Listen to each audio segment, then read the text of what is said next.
Facebook friends know that every Saturday morning, I host the next day's sermon. Well, yesterday I had a really, really bad migraine headache. Took away some of my vision. When I get them, I can't even see. It takes away some of my vision. And I didn't post it, number one. Number two, if you were here last week, you would see that the sermon title and text looked strangely familiar from last week's text. Which means that in my rush to do the bulletin, I did not change it. So, this morning's text does not come from the 10th chapter of Mark. This morning's text instead comes from the 23rd chapter of Job. And for as consistent we are with using the lectionary, the lecture is still always good every now and then to bring your Bible to church. Amen. Job chapter 23. I'm going to read verses 1 through 9. Then Job answered, "Today my complaint is bitter. His hand is heavy despite my groaning. Oh, that I knew where I might find him, that I might come even to his dwelling. I would lay my case before him and fill my mouth with arguments. I would learn what he would answer me and understand what he would say to me. Would he contend with me in the greatness of his power? No, but he would give heed to me. There is an upright person could reason with him, and I should be acquitted forever by my judge. If I go forward, he is not there, or backward, I cannot perceive him. On the left he hides, and I cannot behold him. I turn to the right, but I cannot see him."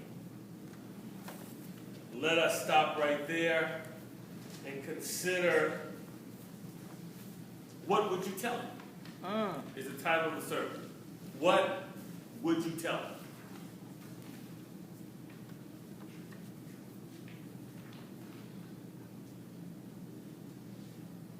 Have you ever heard the phrase, "Someone has the patience of Job"?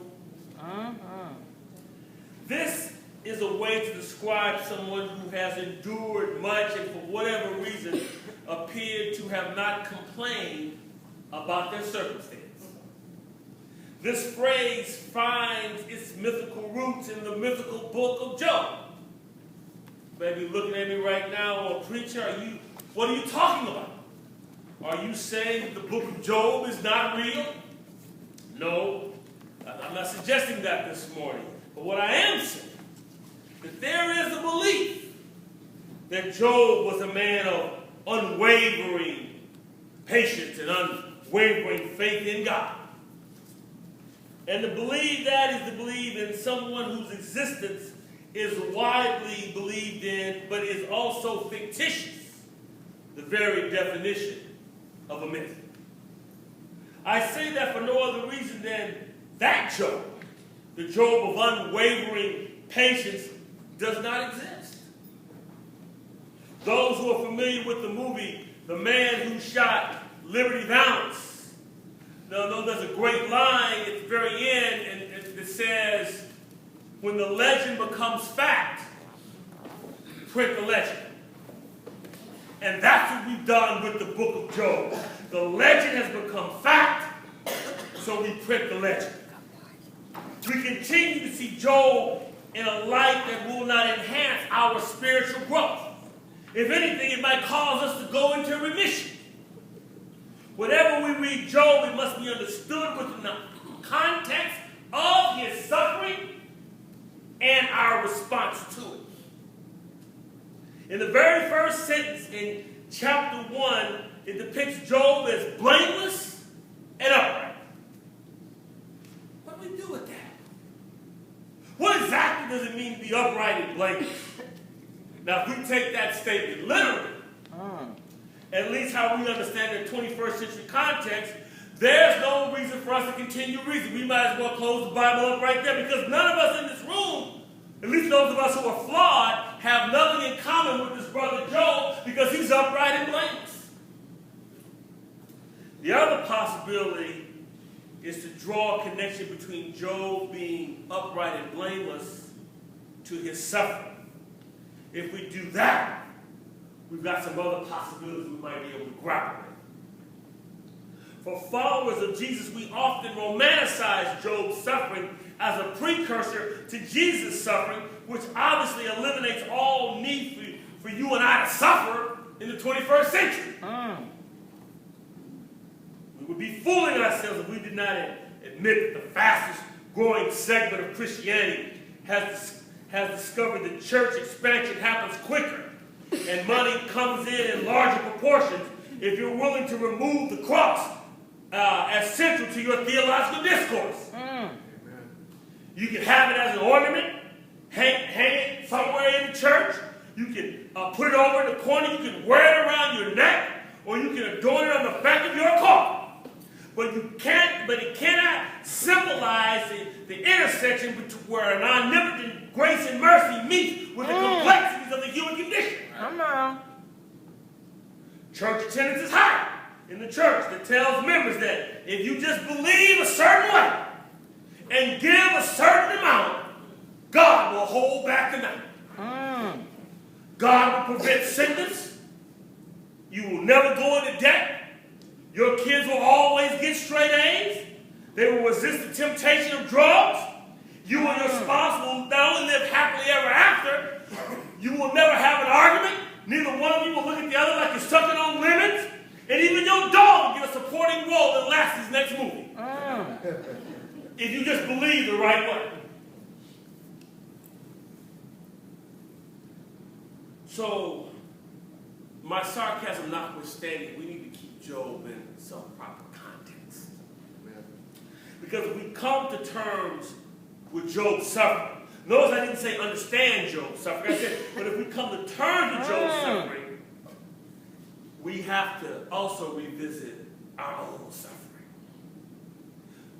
See, the Job that is speaking to us this morning is frustrated due to his inability to understand his suffering. That just preached to somebody here. Come on. Job is speaking this morning saying, today my complaint is bitter. Not yesterday, not tomorrow, but today, right now, right here, in this moment, my complaint is bitter. I'm coming to church every Sunday. I feel like I'm taking one of Paul's online courses entitled When I Try to Do Good, Evil's Always Present. But this ain't no ordinary complaint. In fact, I am filing a grievance because I don't even know where God is right now. I can't even find him.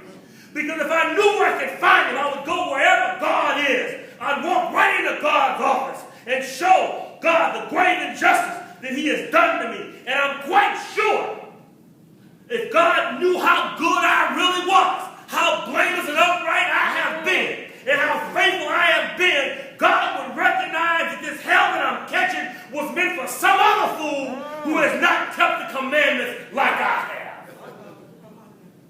That's why my complaint is bitter. It's not simply to recount what's happened, but it's bitter. I have a heavy aftertaste of unfairness lingering in my mouth all day long. It makes me mean-spirited and cold-hearted. It makes me angry and resentful, and because of my sense of powerlessness, I might be forced to take out my frustration on somebody for no other reason than they have the audacity to look in my direction. Church, my complaint is bitter.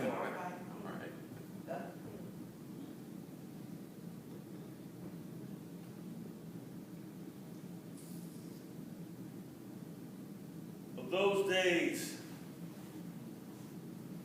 when your complaint is bitter,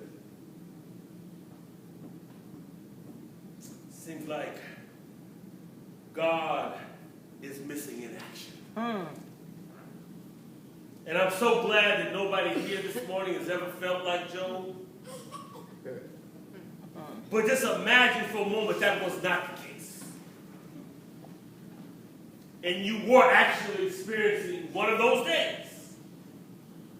You were experiencing one of those days when your complaint was bitter. One of those days when you were somewhere between hard knocks and heartache.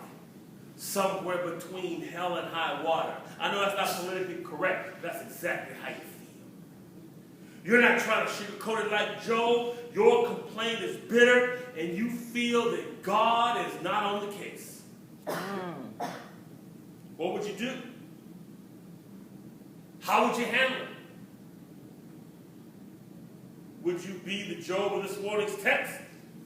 Or will you be the one that's mythically lifted as the paragon of patience and acceptance no matter what happens? I don't know how you think the world ought to be. I don't know if you believe that there are some folk whose faith has elevated them to the point that life is nothing more than smooth sailing. We live in a society that allows us to eavesdrop on the pristine, flawless, the seemingly perfect lifestyles of the rich and famous. Tell y'all something. Everything didn't go Oprah's way this week. Somebody got on Bill Gates' last nerve. Jerry Brown caught hell this week. And Barack Obama cried out to the Lord in disgust just last week. Come on. So whatever you're feeling, you're in good company. Oh, I know I know everybody here, from the pulpit to the last pew, you got some days when your complaint is bitter. You've got some days when you're sick and tired of being sick and tired. You've got some days when it seems like everyone and everything is plotting against you. In this world, you will have tribulation. In this world, you'll feel like you're down more times than you're up. In this world, trouble will take up residence in your house. In this world, night will come. Darkness will sometimes feel like it's covering the abyss of your soul, and your complaint will be bitter. I don't care how saved you think you are, though some days your complaint will be bitter. Come on. In times like that, can you trust God then? Can you still trust in the sweetness of Jesus? Can you hold on to God's unchanging hand then? Does God's peace still pass all understanding in your heart? Can you feel the balm of Gilead in your soul? Job seeks to understand something for which there is no answer. Listen to Job. Today, my complaint is bitter. His hand is heavy despite my groaning. Or if I knew where I could find him, I'd go into his dwelling. I'd plead my case. I would lay my case before him and fill my mouth with arguments. Then further down it reads, an upright person could reason with him. And should I be acquitted forever by my judge? See, Job, like many of us, has created a cause and effect relationship with God. Given that there's no cause for Job's suffering, he should not be experiencing the effect. If God knew the mistake God was making, if God knew about my perfection, he'd ease my suffering. Such black and white thinking may provide momentary comfort, but in the long run will only add to our frustration. We live in a world that is great, filled with the wonders and unpredictability of nuance. Not only does our black and white thinking show little appreciation for the world that is great, it has even less for the concept of self-reflection. And if you're not willing to look at yourself honestly, you will probably be in some state of frustration unless your life is perfect. Black and white thinking requires that one has an answer. The answer doesn't have to be right. You just have to have an answer. That's why you're suffering. So you got to have an answer to why you're suffering. Sometimes there is an answer for our suffering. You know, you in jail for robbing a bank. Well, and there you go. That's why you suffer. But sometimes there is no answer.